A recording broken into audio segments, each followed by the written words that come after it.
Modou Mouhamed Ndiaye. jërë ngeen jëf jàmbar wàcc na murit saadix dem na Serigne Cheikh Jëmb Fall làqu na Soleil national xëy xibaar bu tiis yi ci xët bu njëkk ba wax ñu ne Touba ñàkk na soldaaram Serigne Cheikh Jëmb Fall mi ne woon xalifa général des Baye Fall démb ci la wàccub liggéey yaaram bu musuta xëtt ndigal boroom baax bu kenn dul laam-laamee ak ngëmam ak bëggam Serigne Touba L'Observateur këf kàddu gi wax ñu ne moom Serigne Cheikh Jëmb Fall moo ne woon juróom-benneelu xalifa général des Baye Fall démb ci la làqu ci téeméeri atam yu manki ñeent fukkeet ak juróom la def ci xilaafa gi doon xalifa Baye Fall yépp Vox Populi nañu biig ci lañu ko denc ci armeeri bàq ya ca këram fa la faatu ginnaaw wopp ju yàgg ju ko tëraloon Sëriñ Amdi Moodu Menda Fall moo ko wutu ci jal bi sang bi dem ak sang bi ko wuutu ñoom ñaari sang yépp seeni nataal ñoo ngi ci xët mu njëkk journal bii di Vox Populi xët mu njëkk journal bii di Rewmi Quotidien la ca nekk mooy proposition di ay xalaat ak i pexe yu ñu nase démb ca ndajem conseil national de la consommation ga ngir dakkal njëgu dund gi yokk yi jol-jol yi jëm kaw Rewmi Quotidien mi ngi ñuy wax ne révision générale ñeel njëg yi loolee la état bi bëgg la Sénégal nañu juróom-ñaari misir moom la ñu taxawalee démb ci ndajem conseil national consommation di ay mesures yu jëm ci fexe ba wàññi njëgu dund gi maître ma soxna kan bu SOS consommateur ni ñu ci journal L'As li woon démb mënees na koo tudde nu ne ba mu des ndajem waxtaan ak sottantey xalaat nee na li ñuy doon def démb li mu gën a niru moo di ndajem kaay leen toog di ma déglu may wax la si ne kay dolli ñu ci ne ña fa teewaloon consommateur yi Fanta Siré la ñu fa nekkee woon ak ministre bi ñu dénk wàllu commerce ministre du commerce di Aminata Assome Diatta jël na fa défense compagnie sucrière sénégalaise bu baax le mandat nañu moo taxit ñëwoon ca ndajama bari na ci ñoom ñoo xam ne li ñu tënkee ca ndajama dalul seenom xel dogal bi état bi Sénégal jël jëme ko ci wàññu njëgu dund gi ak teggi taxe yi ci suukar importé bi journal Le Quotidien ay sóob la ko jàppe nee na amul benn taxe ci ceeb bi ak ci blé bi taxe yi woon ci diw gi jóge na 10% dem ci 5% nguur gi ak dogalam bi dina ko xañ weer wu nekk lu jege benn milliard ak genn wàll te matuwaay yooyu yépp ñuy wax ak di ko jël amul benn garantie buy garantie ne consommateur bi dina ci gis boppam Maodo Malick Mbaye ci boppam moo xëy amee xët mu njëkk Vox Populi njiital ANAMO membre APR bokkit ci association nationale élus départementale yi mi ngi wax ci journal bi ne bu ñu moytuwul dund gu tar gi ñenn ci askan yi di dund moo ñu nar a indil ñun majorité bi ay ñool ci élection locale yi déwén yi Maodo Malick Mbaye ne ñun ñi ci majorité bi bu ñu jàppantee ci suñu biir wàcc ci askan wi jege leen xam seeni tawat jëm ci saafara kon kenn duñu àttan ci élection ñun waa Benno Bokk Yaakaar kaddu Ousmane Sonko ba tey ci Vox Populi nee na fa Macky Sall dina gis ci local yi opposition bu mag boo xam ne mësee su ko gis ci réew mi di Sénégal Ousmane Sonko njiital parti Pastef mi ngi wax ci xët mu njëkk journal La Mandat ne président amu fi waa sûreté urbaine teg nañu loxo ndaw si di Alexia Kanté journal Libération mu bind xibaar bi mi ngi ñuy wax ne Alexia Kanté benn femme la bu fekk baax Côte d'Ivoire ay pikiiram la yore di ko pikiir jigéen ñiy wut wang ñi bëgg a yokk seen ginnaaw maanaam seeni fes ku mu ko ci pikiir ci semaine rek nga am wang gu la neex la mu doon def nag moo tegewul ci yoon moo tax ñooñu commissaire Bara Sangaré yi dem jàppi ko moom ak jëkkëram ñoo nga ñu garde à vue yéenekaay bi dañu am na it ñeneen ñu siiw lool ci jet set bi ñu xàmmee ñoo xam ne fa la ñu leen fekk ñu doon yokki xot police da leen a yóbbaale ma yóbbu leen ci xët mu njëkk L'Observateur meneen mbir mu yéeme ma nga fa ca Louga la amee ubbil yéenekaay bi benn silmaxa moo dox ba fekk góor ci kaw jabaram ñaareel bala moom la bett ak góor bi mu leen bettee waa ji ca palanteer ba la jaar daw silmaxa bi téye téléphone waa ji porté plainte jabar ji ngir mu remboursé ko 700 000 yi mu ko joxoon may gu njëkk ñëpp ñu ànd ak RFM di leen ñaanal jàmm yi sàkku ñaan ci ñëpp aw tiis muy accident bu métti biik ci fi nga xamante ni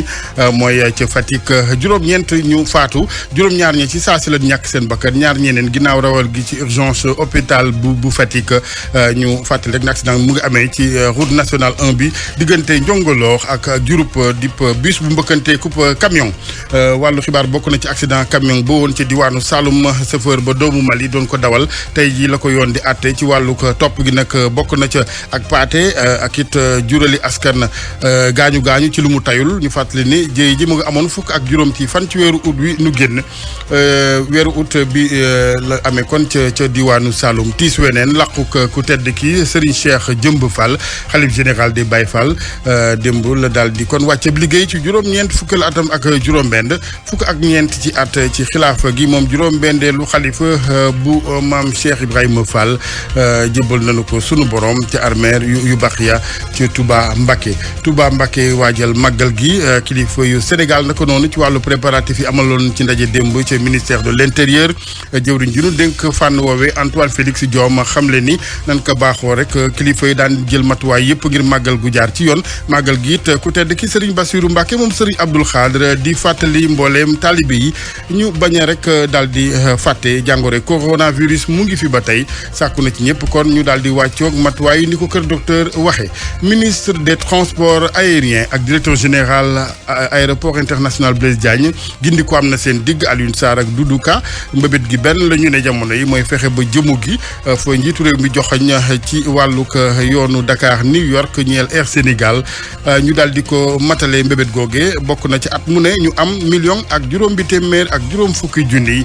client ñeel roplaan gi diggante Ndakaaru ak New York. Air Sénégal xam ngeen ko moomeelu Sénégal ci technique bi Abdoulaye Diop.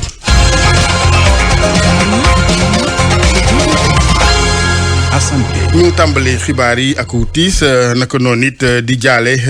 mbooleem umma islam bi waaye it yoon wi xalifa bu tedd bi Serigne Mountakha Bassirou Mbacké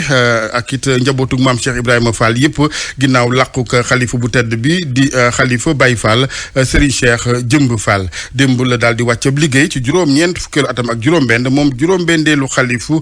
Baye Fall ñu daal di ànd ak Pape Balla Gueye ci leeral yi. ñu ngi nii jébbalu si da nga war seen rafal gépp da nga war seen tuwaa gépp ñu ngi nii moom mooy jëwriñ seen tuwaa ji moom mooy jëwriñ sa jëwriñ kii yow ko jëwriñ seen tuwaa kon bu jébbaloo ñëpp jébbal nañ kon na seen rafal la ngi nii. génnuk àdduna Serigne Cheikh Jëmb Fall doon na loo xamante ne jural na tiis ak naqar askanuk murit gi rawatina Baye Fall yi lee ñun de suñu xol moo tooy bu mënuñ cee wax. kër ga mu dëkkoon ci diwaanu Mbàkke moom xalif général Baye Fall yi lee daanaka askanu yëpp daal di daw jabali fa gannaaw ba ñu yéegee xew-xew gi lee ñenn ñi nag ngi daal di defal seen bopp dañu mujj di sikkar.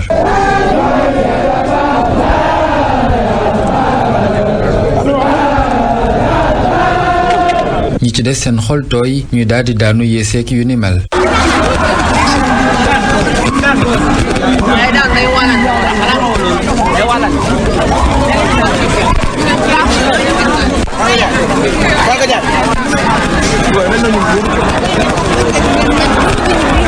fii nag daanaka kàddu yi benn la Serigne Cheikh Jëmb Fall nekkoon na koo xamante ni nitu yàlla la nekkoon taalibe Baye Fall goo xamante ni liggéey rek moom la daan def. dundam gi yëpp nag mu jeexal ko si liggéey moom Cheikh Ibrahima Fall nekkoon fi nag ku fi taxawloon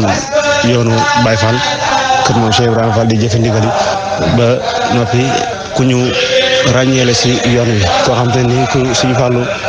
nawoon la si liggéey jumaa ji ba tuddee ko Cheikh Juma. ndax Baye Jëm moom dafa doonoon kenn ci ñun lool. waaw li wétuwóor mooy ñun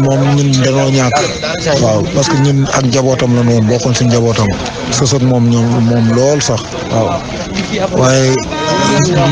moom daal doy na waar lool ndax téeméeri at moom ko dund ku nekk moom wax dëgg yàlla day ñaan suñu borom ni yokki leeram taas ñu si barkeem rek. mu amoon lu ëpp juróom-ñeent fukki at ak juróom Serigne Cheikh Jëmb Fall nekk njaboot ci Serigne Moustapha Fall ñu ngi ko denc nag daanaka ci benn waxtu ci fajar gile ci sëg yu baax yi ci teewaayu ki Serigne Cheikh Abdou Latif Serigne Fallou Abdou Khadre Serigne Fallou Fall bu Serigne Modou Aminta ak yenn ci taalibe yi yoo xamante ne fu ne la ñu bawoo ci diggante Touba ak Mbacké. Papa Balla Gueye Touba rajo Futur Média. jërëjëf Papa Balla ñuy ñaan suñu borom subhaanahu wa taala xarikal janna gisale kook maam Cheikh Ahmad Bamba Xaadimu Rasul waaye it maamam Cheikh Ibrahima Fall Serigne Amdi Modou Mbend Fall mooy ki ko wuutu ci jal bi kon di jamono yi xalifa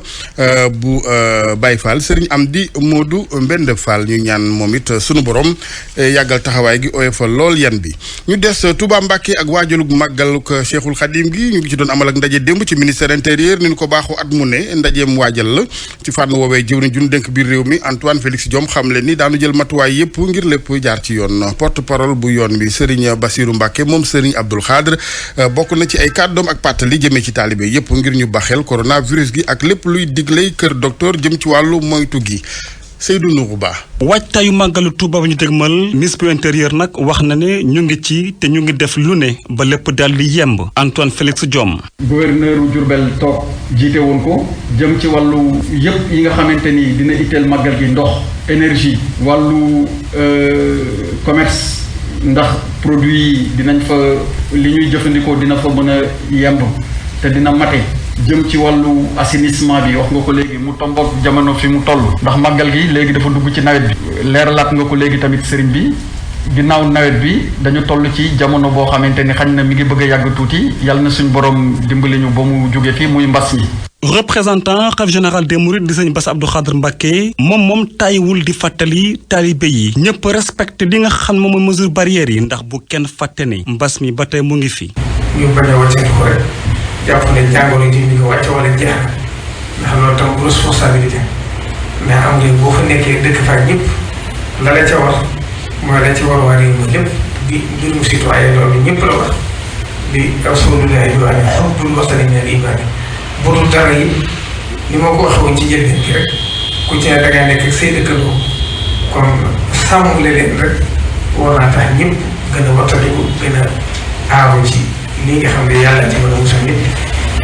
feeg màggalu Tuuba nag ministre bu intérieur di fàttali ni nguur gi dina nekk ak di waxtaan saa su ne ak ay service am rawatina comité d'organisation bu màggalu Tuuba bi loolee daanaka bés bu ne lay doon.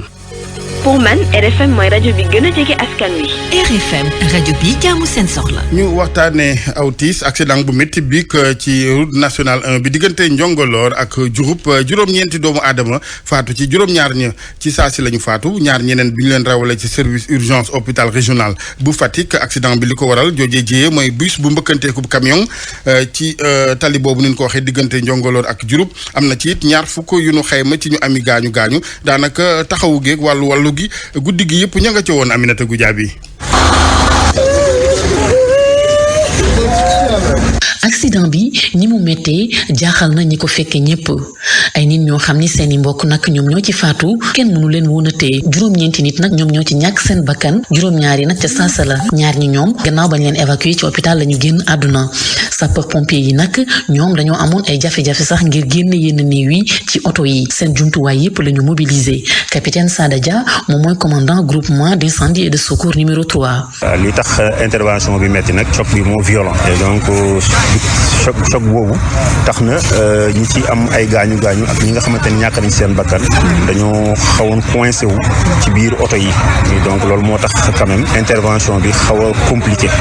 moo tax def nañ ci presque lu ëpp ci juróomi waxtu pour essayer génne victime yooyu. gendarmerie ak sapeur pompier daanaka ba 3 heures du matin ñi ngi woon ci bërëb bi nga xam ni fa la accident bi amee sous-préfet bu Tataguine nag moom itam ma nga fa woon gannaaw ba mu mettitloo accident bi mi ngi gën a ñaaxaat ñi nga xam ni ñooy dawal oto yi ak itam ñi jaar ci tali bi ñu gën a xoolaat seen bopp. tout le temps y a des accidents donc ñi ngi ñaan nag chauffeur yi gën a bàyyi xel daal kuy dawal oto da nga am responsabilité bu rëy. mu am nag ab doléance boo xam ni askan yi dëkkee ci village yi féetee ci route nationale bi yàgg nañ koo wax moom mii di sous-préfet bu Tataguine di Aliou Wade mi ngi koy fàttali. population bi li ñuy jot ay doléance par rapport ak ralentisseurs yi loolu ñu ngi koy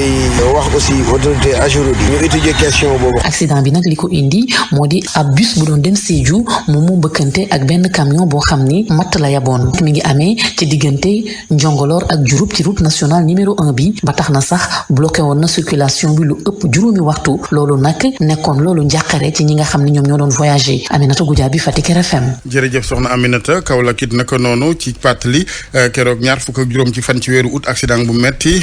ñeel ab camion ak taxi bay bakkan rot ca ñu waroon ko àtte kon kooke di ki doon dawal camion bi doomu Mali la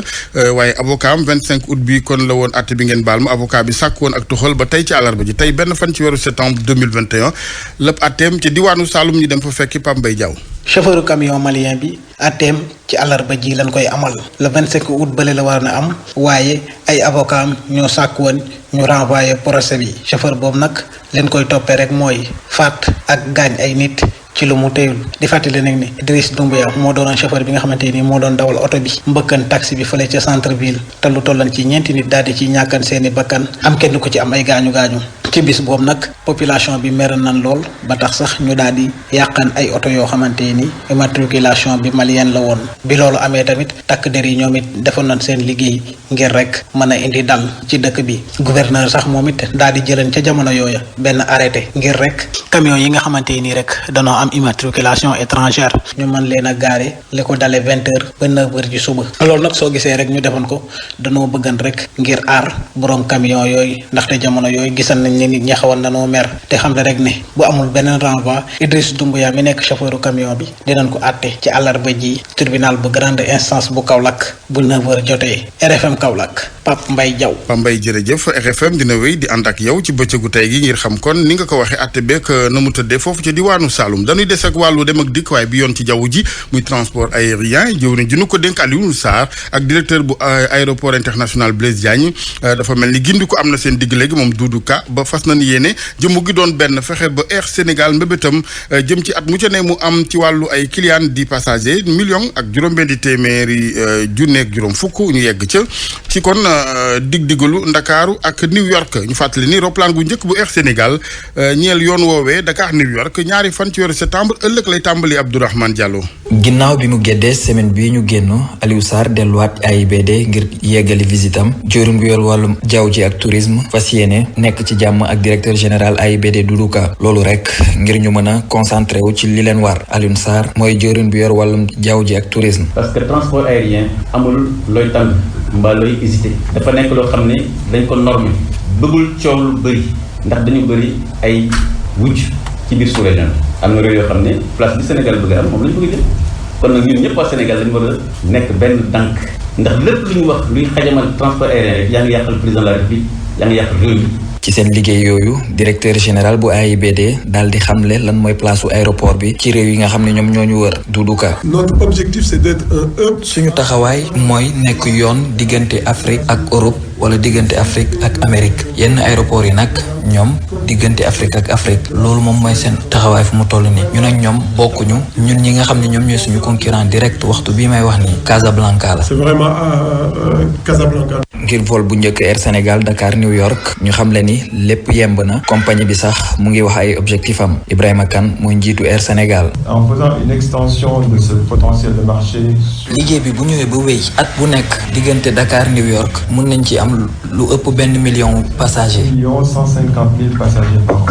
le 2 septembre bi nag ci la Air Sénégal di tàmbale Dakar New York vol boobu dina bokk ci luy yokk dayoo AIBD RFM Mbour. Abdourahmane Diallo. jërëjëf Abdourahmane ñu waxtaanee politique ak mbind mi ci liste électorale yi fu ca mel ni Pikine Nord commission administrative ba nu sanc ca mairie commune ba daanaka aw mbooloo ba ca gucca ne ñi ñëw di bindoog ñi bëgg a toxalee seen bërëb bu woteeg yeneen leeral di ndongu kaa. mbooloo mu bëri daal di ñëw daje nag ci commission administrative bu Pikine Nord ba nu ubbee nag mbind mi ci liste électorale yi ak léegi bés bu yàlla sàkk commission bi nag fees dell lay def Moustapha Turpin mooy président wu gile commission. depuis le 31 ba. la date hier eggoon nañ ci 1515 inscrits ak changement donc ñu ngi liggéey ci jàmm ak transparence totale les gens viennent normalement. fii nag mbindu mi mel ni nag amul benn jafe-jafe gu mag goo xamante ni nemmeeku nañ ko fii waral nag ba lenn ci ay responsable politique yi nekkee ci commune bi nag ñëwoon nag nemmeeku gile commission ñu ne nag li ñu fi gis daanaka dal na seen xel Fallou Gaye candidat la nag ci mairie bu Pikine Nord. wax dëgg yàlla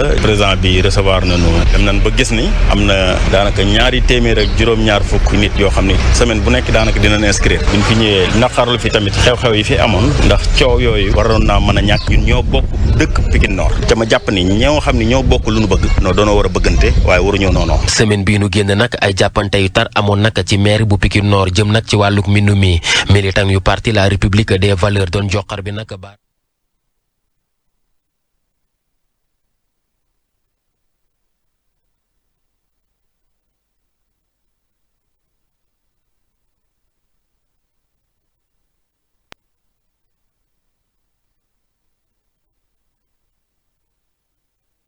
ngir mu am il faut mbir ñu teg ko ci yoon ba pare mu leer bu fi ay tojante bopp am itam bu élection yi weesoo di nga dajeeg nit sëgg rus ñu sédd loolu. fi mu toll nii nag bés bu yàlla sàkk ngir fexe ba képp ku fa ñëw ngir turbale ñu mën koo jëflante ak yow Ndonga Ka Pikine Nord rajo Futur Média.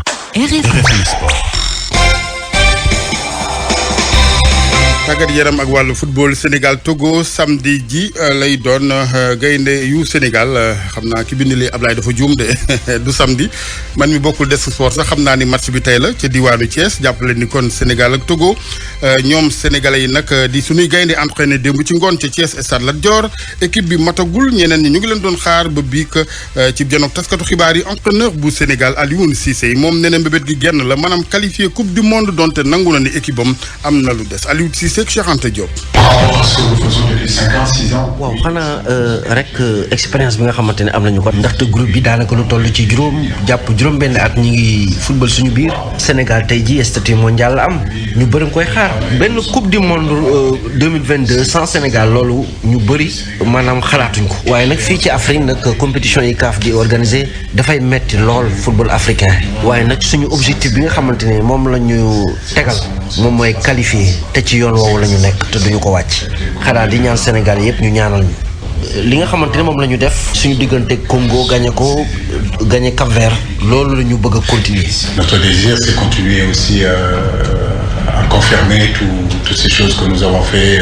Aliou Cissé entraîneur football bu Sénégal naatangom bu Togo entraîneur ba ci wàllu woowee Paulo Duarte moom rafetluwul ni entraîné gi demee démb ak ni nu ko programmé daa gis ne waxtu wi doyul ci it ak ñàkk a wekk la jëmee ci ñoom ñu déglu ko moom Paulo Duarte entraîneur bu Togo ak Cheikh Anta Diop. Pour moi le plus important c'est je pense que l'Afrique doit être toujours respectée. l'Afrique xam nga lii dafa mel ni dañoo yëpp africain yi man européen la mais ñoom li ñuy def teguñu ko fenn amuñu benn temps de jeu benn temps d'entraînement sama jour yi am na ñoo xamante ni ci guddi la ñu ñëw Sénégal aussi même am na ay joueurs yoo xam ne ci guddi la ñu ñëw bëgg entraîner tey suba ñu football loolu duñ ko def Europe mais ñun africain yi daal la ñu yëpp mais lii war nañ ko xoolaat ndaxte dina metti lool ci jour yi ñu ñëw voyager wàcc seen avion biig ñëw tey entraînement damaa mujj sax tey ci suba ma entraîné tey ci ngoon it ma ñëw jël ay repères ci stade bi suba ma war a football loolu war nañ ko xool te lu metti la metti na ci man metti na aussi ci Sénégal mais ñu war a dalal même respect et ça pour moi c'est le plus important. ñu wéy ba tey ci wàllu sport gi ak lu ñeel transfert international doomu Sénégal bi di Keita Baldé Diao léegi engagé wu na dellu Italie ci gàttal ca Cagliari moom mu daa yëngu ca Monaco kon def na ak deltu foofu ca Italie. Afro basket bi Rwanda 2021 match éliminatoire direct tey ji lay tàmbali ci àllarba ji programme bi nag affiche bu njëkk di jongante bi Sénégal Angola ci bëccëgu tey gi 13h lay doon ñeenti waxtu ci ngoon Guinée di dal ak Côte d'Ivoire quart de finale daan ko wéyal alxamis ëllëg ji ak Tunisie mi yor raay ga ba fii diggam ak Sud Soudan lay doon ëllëg ci alxamis ji bu 13h match bu mujj ba di doon diggante Cap-Vert ak Angola démb nag cib janoo ci talaata ji ak taskatu xibaar yi ci Kigali Arena directeur technique national di rafetlu liggéey staff technique bu Sénégal Moustapha Gaye moom jàpp na ni Sénégal ci favori yi lañu donte li nga xamante ni mooy wàllug jongante yi du yomb ñu dem ba Rwanda ca Kigali kenn ci suñuy ndaw foofee soxna Sode Thiam. mu teew fii ci Kigali moom directeur technique national bi nag rafetlu na niveau de jeu bi mu gis ci fanweereelu édition Afrobasket bi moom Moustapha Gaye xamal ñu itam ni Sénégal am na équipe bu baax gannaaw ba mu seetaanee yeneen équipe yi. mais équipe Sénégal bi macha allah li ñu gis tournoi bi rafet na te dal na xel waree na liggéey bi daf nañ ko avec beaucoup de sérieux et que coach yi ñu ngi def liggéey bu rafet vraiment joueurs yi kenn gënu leen bëgg a gañe ñoom ñu ngi def seen liggéey depuis vraiment 1 mois ou 45 jours d'une manière très professionnelle ñu leen tirer le chapeau mais compétition moom tant que jeexul da ngay jël say matuwaay rek di moytu. Sénégal nag niki àllarba gi lay dugg ci match à élimination directe yi digganteem ak Angola lay doon mu di adversaire boo xamante ni bu mat a bàyyi xel la bu ñu sukkandikoo ba tey ci DTN bi. Angola ni ko nit ñi foogee ne dafa yomb pour man du yombe noonu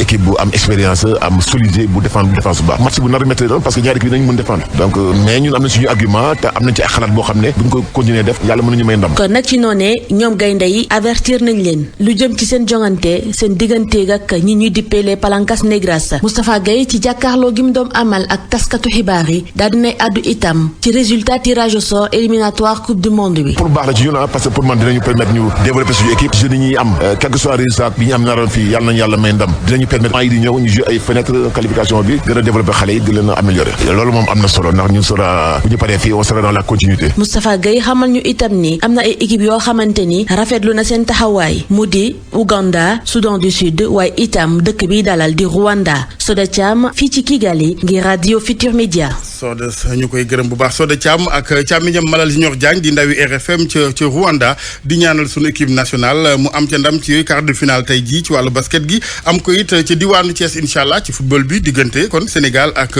Togo borom bi mën na lu ni mel RFM juróom-ñetti waxtu tegal ñaar fukki minutes ak ñaar. RFM rajo askan wi. ñu yegg seeg yéen ci wàllu culture gi chronique beeg Hadj Ndate Diop ñu ngi may xamal ni soxna Anna tey moo aaye Anna Rocha.